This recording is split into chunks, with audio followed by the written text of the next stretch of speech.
Standing by in Studio 6Q1. Well, the start of the school year is just a couple weeks away, and we are helping families prepare as they send students back to class.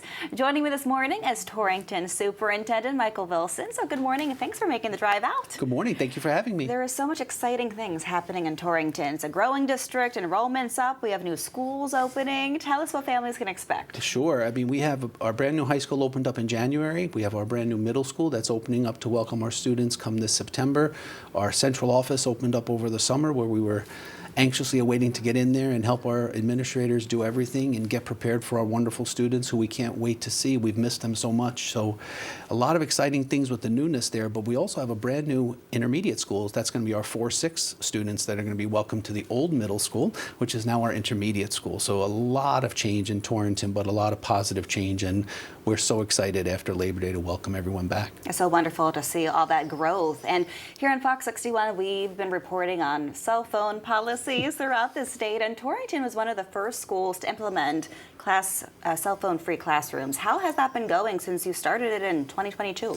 So it's been going really good. It was a ban that started for a district, but really emphasis on our 6-12 population. And obviously, like anything else, a policy that gets enacted, there's going to be some bumps and bruises along the way. But I think the value added of getting our students off of that technology and off of that cell phone component, where so many students are reluctant to have conversations with other students and turn to that device as a means of, social acceptance. Mm-hmm. It's now more, let me talk to my friend and have a turn and talk and chat.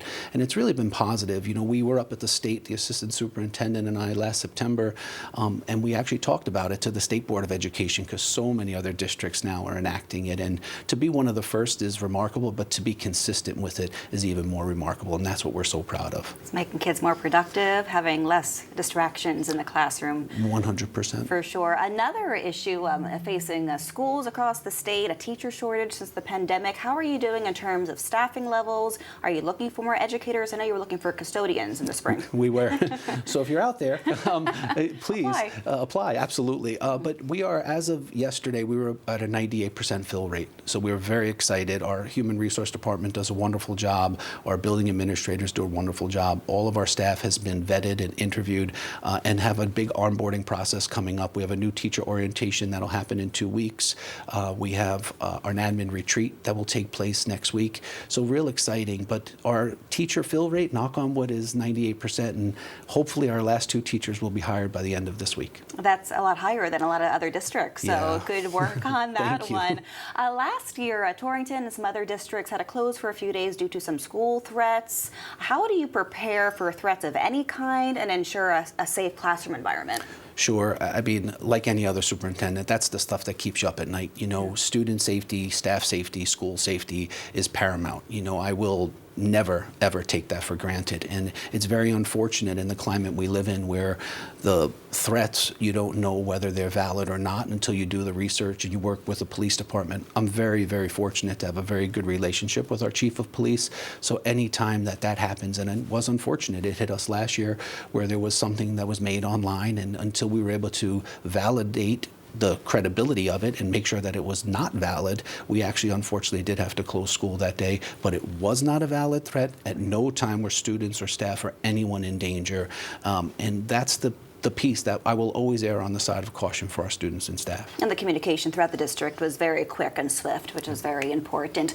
So we have a couple of weeks left of summer. What's your final message to students and families? Enjoy the break. Enjoy the time with your family. Enjoy the time you need to recharge those batteries. Our students are in much need of a break. They work so hard. Our growth has been tremendous. Our students are really working hard in the classroom. We're starting to see the results on those assessments. We couldn't be prouder.